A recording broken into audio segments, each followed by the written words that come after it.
CPIM 25 ലക്ഷം electoral ബോണ്ടായി വാങ്ങിയെന്ന Manorama വാർത്ത ജനങ്ങളിൽ തെറ്റിദ്ധാരണ ഉണ്ടാക്കാനും പാർട്ടി അവഹേളിക്കാനും ലക്ഷ്യമിട്ടതെന്ന് CPIM.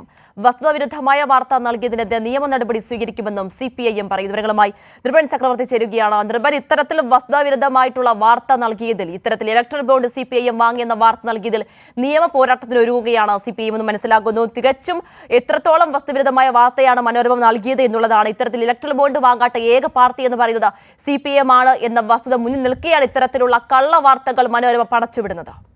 തീർച്ചയായും മാതിര, നേരത്തെ നമ്മുടെ റിപ്പോർട്ടിൽ പറയുന്നത് പോലെ തന്നെ മലയാള മനോരമ ദിനപത്രത്തിൻ്റെ 1-ാം പേജിൽ ബോക്സ് ന്യൂസായാണ് ഇത്തരത്തിലൊരു വ്യാജ വാർത്ത നൽകിയത്. ആ വാർത്തയ്ക്കെതിരെ നിയമ നടപടി സ്വീകരിക്കാൻ CPIM തീരുമാനിച്ചു കഴിഞ്ഞിട്ടുണ്ട്. അതിനെ സംബന്ധിച്ച് CPIMൻ്റെ സംസ്ഥാന സെക്രട്ടേറിയറ്റിൻ്റെ പ്രസ്താവനയാണ് പുറത്തു വന്നിട്ടുള്ളത്. നിരന്തരമായ വ്യാജ പ്രചരണങ്ങളും വസ്തുതാവിരുദ്ധമായ പ്രചരണങ്ങളും മനോരമ നടത്തുന്നുണ്ട്. അതിൻ്റെ അവസാനത്തെ ഉദാഹരണമായി ഇത് കാണണം എന്നാണ് CPIMൻ്റെ സംസ്ഥാന സെക്രട്ടേറിയറ്റ് പറയുന്നത്. തികച്ചും വസ്തുതാവിരുദ്ധമായ വാർത്ത നൽകിയത് CPIMനെ ബോധപൂർവം അവഹേളിക്കാൻ തന്നെയാണ് എന്ന കരുതിക്കൂട്ടി തന്നെയാണെന്ന് CPIM സംസ്ഥാന സെക്രട്ടേറിയറ്റിൻ്റെ പ്രസ്താവനയിൽ പറയുന്നു. ആ പ്രസ്താവനയിൽ ദേശീയപാത നിർമ്മാണ ഉപകരാർ ലഭിച്ച മേഘ എഞ്ചിനീയറിംഗ് ആൻഡ് ഇൻഫ്രാസ്ട്രക്ചർ കമ്പനി CPIMന് 25 ലക്ഷം രൂപ ഇലക്ട്രൽ ബോണ്ടായി വാങ്ങിയെന്ന മനോരമ വാർത്തകൾ ജനങ്ങളിൽ തെറ്റിദ്ധാരണ ഉണ്ടാക്കാനും ഒപ്പം തന്നെ പാർട്ടി അവഹേളിക്കാൻ ലക്ഷ്യമിട്ടുള്ളതാണ് എന്നാണ് പ്രസ്താവന തുടങ്ങുന്നത്. ഇലക്ട്രൽ ബോണ്ടിനെതിരായി സുപ്രീം കോടതിയെ സമീപിച്ച് അനുകൂല വിധി നേടിയത് CPIM ആണ്. മാത്രമല്ല, ഇലക്ട്രൽ ബോണ്ട് വാങ്ങാത്തത് ഇടതുപക്ഷ പാർട്ടികൾ മാത്രമാണെന്ന വസ്തുത നേരത്തെ പുറത്തു വന്നതും മനോരമ ഉൾപ്പെടെയുള്ള മാധ്യമങ്ങൾ അത് റിപ്പോർട്ട് ചെയ്തതുമാണ്. എന്നിട്ടും വസ്തുതാവിരുദ്ധമായ വാർത്തയാണ് നൽകിയത്. ഇതിനെതിരെ CPIM നിയമ നടപടി സ്വീകരിക്കും.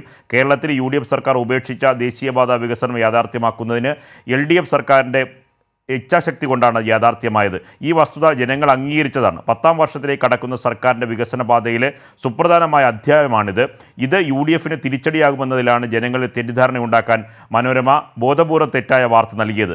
നിർമ്മാണത്തിലെ അപാകതകൾ കാരണം ദേശീയപാതയിലെ ചില ഭാഗത്തുണ്ടായ തകർച്ച LDFൻ്റെ മേൽ ചാരാനുള്ള ശ്രമമാണ് വാർത്തയിലൂടെ മലയാള മനോരമ ചെയ്യുന്നത്. ഇപ്പോൾ വിവാദത്തിലായ കമ്പനികൾ കോൺഗ്രസിനും BJPക്കും ഇലക്ട്രൽ ബോണ്ടായി കോടികൾ നൽകിയതായാണ് വിവരങ്ങൾ പുറത്തു വരുന്നത്.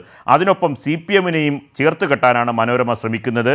മാത്രമല്ല, നിരന്തരം CPIM ഈ പറഞ്ഞ സുപ്രീം കോടതിയുടെ വിധിയുടെ ഭാഗമായി ചേർത്ത അനുബന്ധ രേഖയിൽ തന്നെ ഇലക്ട്രൽ ബോണ്ട് വാങ്ങിയ നിരവധി സംഘടനകൾ, പ്രത്യേകിച്ച് BJPയെയും കോൺഗ്രസിനെ സംബന്ധിച്ച വ്യക്തമായ വിവരങ്ങളുണ്ട്.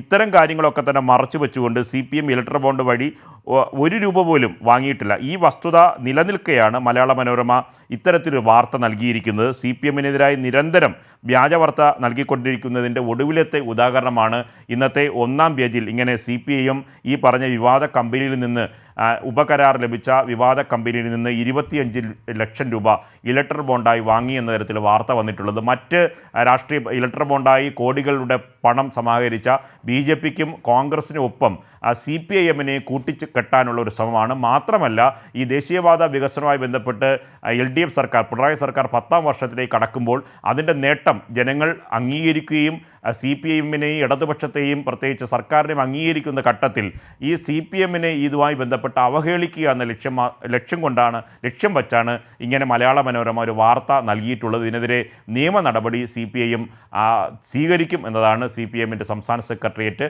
അല്പം മുമ്പ് പുറത്തിറക്കിയ വാർത്താക്കുറിപ്പിൽ പറയുന്നത്. ശരി, വ്യക്തമാണ്. വ്യാജ വാർത്തയ്ക്കെതിരെ നിയമ പോരാട്ടത്തിന് ഒരുങ്ങുകയാണ് CPIM. നിർഭൻ ചക്രവർത്തിയാണ് വിവരങ്ങൾ നൽകിയത്.